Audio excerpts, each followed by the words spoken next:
My dear viewers and learners, welcome, নমস্কাৰ। Class 10 new book Mathematics অনুশীলনী 1.1 ইয়াৰ আগৰ video' question number 9 লৈকে বুজা হৈছিল। এই ভিডিঅ'ত আমি 10 পৰা কৰিম। 10 নম্বৰ হৈছে পি আৰু কিউ সংখ্যা দুটাৰ 1245 মানে 1245 এটা উৎপাদক। তলত দিয়া কোনটো বিকল্পই 1245 মানে 1245 এটা উৎপাদক হ'ব? কোনটো বিকল্প? এইটো পি প্লাছ কিউ না পি মাইনাছ কিউ না পি ইনটু কিউ না পি ডিভাইডেড কিউ? এইটো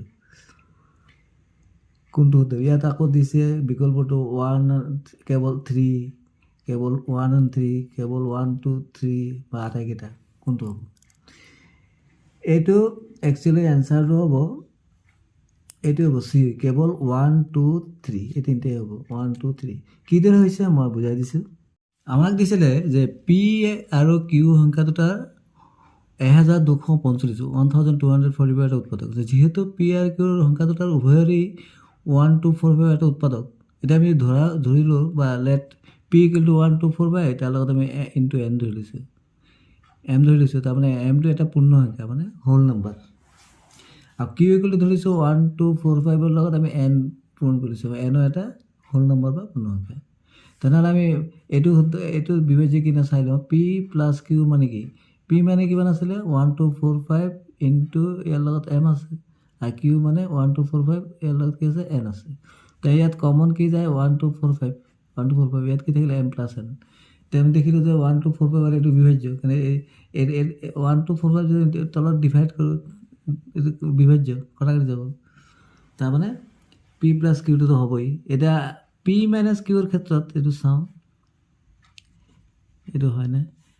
একেই হ'ব, 1245 এম মাইনাছ 1245 এন। ইয়াতো আমি চাওঁ কমন কি যায়? 1245 কমন যাব, ইয়াত থাকিব এম মাইনাছ এন। এইটো আকৌ যদি আমি 1245 বিভাজ্য, আমি তলত যদি 1245 লিখোঁ, এনেকৈ কটাকাটি যাব, তাৰমানে এইটো হ'ব। আৰু পি ইনটু কিউৰ ক্ষেত্ৰত চাওঁ, তো এইটো আমি লিখিলোঁ 1245 এম ইনটু 1245 এন। এইটোক যদি আমি 1245 যে কটাকাটি, এইটো বিভাজ্য, এইটো পাই যাওঁ বিভাজ্য। এতিয়া আমি আৰু এটা আছিলে আমাৰ পি ডিভাইডেড, এইটো আছে। এইটোৰ ক্ষেত্ৰত যদি চাওঁ, পি ৰ মানটো কিমান আছিলে? 1245 এম ডিভাইডেড বাই এইটো কি আছিলে? 1245, এইটো কি আছিলে? এন। তে এইটো চাওঁ, এইটোতো কাটিব, কিন্তু এই যে এম, এইটো ভেলুটো একে নহ'ব পাৰে। এমৰ মান যদি ধৰিলোঁ আমি 3 আছে, এনৰ মান ধৰিলোঁ 2, তেনেহ'লে ডিভাইড হ'ব জানো? নহ'ব, তাৰমানে এইটো নহ'ব। তাৰমানে পি ডিভাইডেড কিউ এইটো নহ'ব, আৰু বাকীকেইটা হ'ব। তেনেহ'লে আমি কি পাইছিলোঁ? এইটো হ'ব, এইটো হ'ব, এইটো হ'ব, তাৰমানে 1 2 3। ক'ত আছে? এইটো ইয়াত আছে, কেৱল 1 2 3, চি অপশ্যনটো শুদ্ধ হ'ব। ইয়াত দিছে স্তম্ভ মিলোৱা, স্তম্ভ এ স্তম্ভ বি। মৌলিক নাইবা যৌগিক কোনোটাই নোহোৱা সংখ্যা হ'ল, মৌলিকো নহয় যৌগিক নহয়, তো এইটো কি হ'ব? 1 হ'ব। এইটো মিলিব 4, তাৰমানে পিয়ৰ লগত কি মিলিলে? 4। কাৰণ কি? 1টো মৌলিকো নহয় যৌগিকো নহয়। কাৰণ আমি জানো মৌলিক সংখ্যা মানে কি? যি সংখ্যাৰ উৎপাদক 1 আৰু সেই সংখ্যা, ইয়াত 1ৰ 1ই হয় আৰু এটা সংখ্যা নাই। আৰু যৌগিক সংখ্যা মানে কি? যি সংখ্যাৰ উৎপাদক দুটাতকৈ বেছি হ'ব লাগিব মৌলিক উৎপাদকটো, সেইটো 1টো নহ'বই। একমাত্ৰ যুগ্ম মৌলিক সংখ্যাটো হ'ল 2, এইটো হ'ব 3, তাৰমানে কি হ'ল? 3 লগত।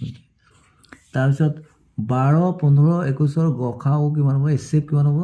আমি 12 15 21 তিনিটাকে হৰণ যায়, কি দি যায়? সেইটো উলিয়ালে হ'ল।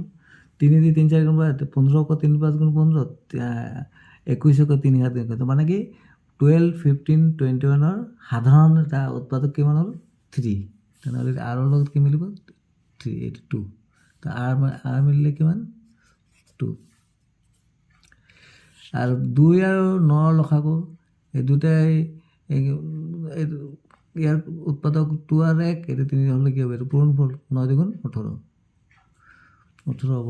তাৰমানে এছৰ কিমান হ'ব? 1। তাৰমানে P4 ক'ত আছে? এইটো P4 Q3 R2S1 এই প্ৰথমটোই আছে এইটো উত্তৰ 12 নম্বৰত আছে উক্তি দিছে পি এছাৰশ্যনটো দিছে দুটা ক্ৰমিক স্বাভাৱিক সংখ্যাৰ গসাগু 1 আৰু উক্তিটো দিছে কিউ দুটা সহমৌলিক সংখ্যাৰ গসাগু 1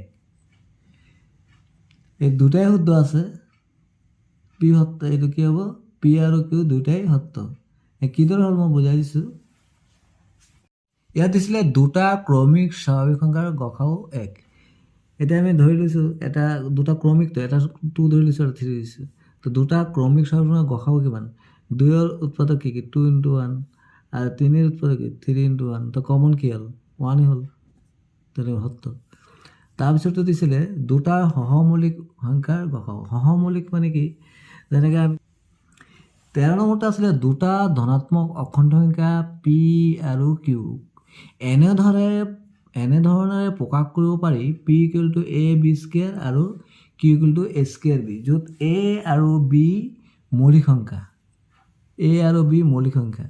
পি আৰু কিউৰ লসাগু হ'ব তাহলে a আৰু b টো হৈছে মৌলিক সংখ্যা মানে কি যি সংখ্যাৰ উৎপাদক 1 আৰু সেই সংখ্যা তাৰমানে যি সংখ্যাৰ উৎপাদক কালে 1 হ'ব আৰু সংখ্যাটো নিজে হ'ব দুটাই হ'ব তেনেহ'লে আমি দেখিলোঁ আমি কিদৰে উলিয়াম এইটো উত্তৰটো কি হ'ব তেতিয়া আমি যেহেতু আমাৰ লসাগু উলিয়াব লাগে তেনেহ'লে আমি কি লসাগু উলিয়াবলৈ কি আমাৰ যিটো ঘাত থাকে উচ্চতম ঘাত যে থাকিব সেই দুটাৰ পূৰণফল হ'ব এইটোৰ উচ্চতম ঘাতটো কি আছে a² এইটোৰ উচ্চতম ঘাতটো কি আছে b² তাৰমানে কি হ'ব a² × b², a² × b² ক'ত আছে বি অপশ্যনত আছে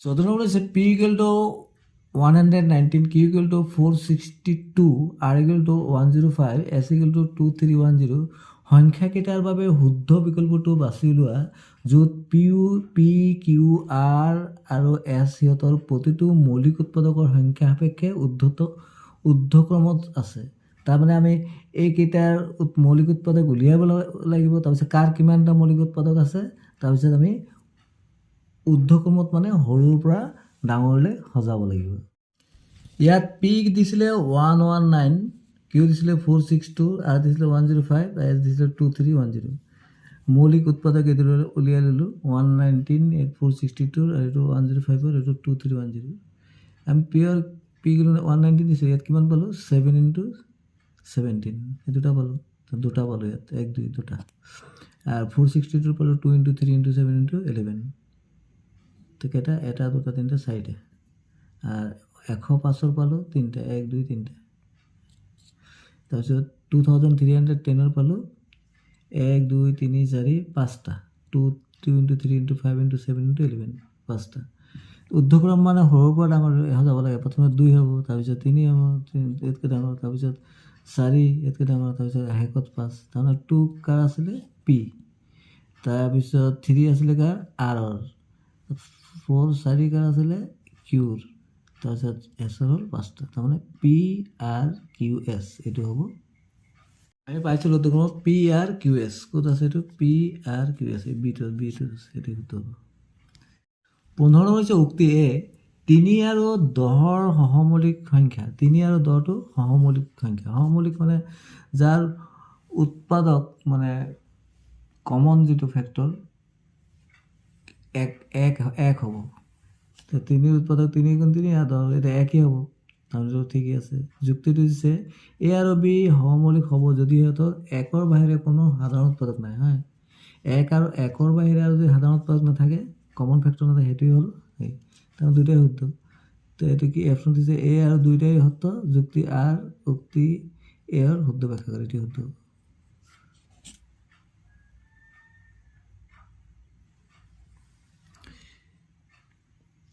16টো আছিলে উৎপাদক বৃক্ষ পৰ্যবেক্ষণ কৰি প্ৰশ্নসমূহৰ উত্তৰ দিয়া এইটো হ'ল উৎপাদক বৃক্ষটো তেতিয়া দিছে এক্সৰ মান কি হ'ব এক্সৰ মানটো কি হ'ব 3 আৰু 1275 মানে এই দুটাৰ পূৰণফল হ'ব এক্সৰ মানটো তেনেহ'লে এই 1275 লৈ 3 পূৰণ কৰিলে 3 5 গুণ 15 5 3 7 গুণ 21 21 22 আৰু এইপিনে 2 3 গুণ 6 6 7 8 আৰু 3 গুণ 3825 উত্তৰটো হ'ব 3825 এইটো মানে এইটো আৰু এইটো পূৰণ কৰিলে যিটো পাম সেইটো হ'ব উত্তৰ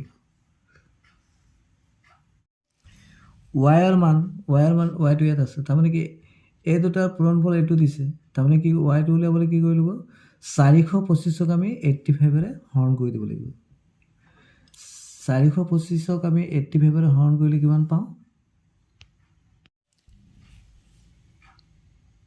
তাৰমানে y ইনটু 85 ইকুৱেল টু 425 আছিলে তো y ইকুৱেল টু কি হ'ব 425/85 5 এজনকে 5 গুণ 5 ইয়াত আছে 3 5 7 গুণ 35 5 8 গুণ 40 2 5 5 25 আর 5 17 85 তো y মানটা আমি কিমান পালো 5 তো y মানটা আমি কিমান পাইছিলো 5 তাৰপিছত z ৰ মান নিৰ্ণয় কৰা z কত আছে এইটো মানে 5 ইনটু z ইকুৱেল টু কি হ'ব 85 তো z ইকুৱেল টু কি হ'ব 85/5 মানে 85ক 5 ৰে হৰণ কৰিলে 5 17 85 তেত কি হ'ব বি অপশন উত্তৰ ইয়াত দিছে x plus y plus z ৰ মান x প্লাস y মানে কি 3825 এইটো আসলে x ৰ মান y ৰ মান আছিল 5 আৰু z ৰ মান আছিল 17 এইকেইটা প্লাস কৰিলে কিমান পাম প্লাস কৰি চাওঁ x ৰ মান আছিল এইটো y ৰ মান পাইছিলো 5 আৰ z ৰ মান পাইছিলো 17 সো প্লাস কৰিলে কিমান পালো 3847 তো 3847 কত পালো এইটো B option B Thanks for watching. Stay connected. Thank you so much.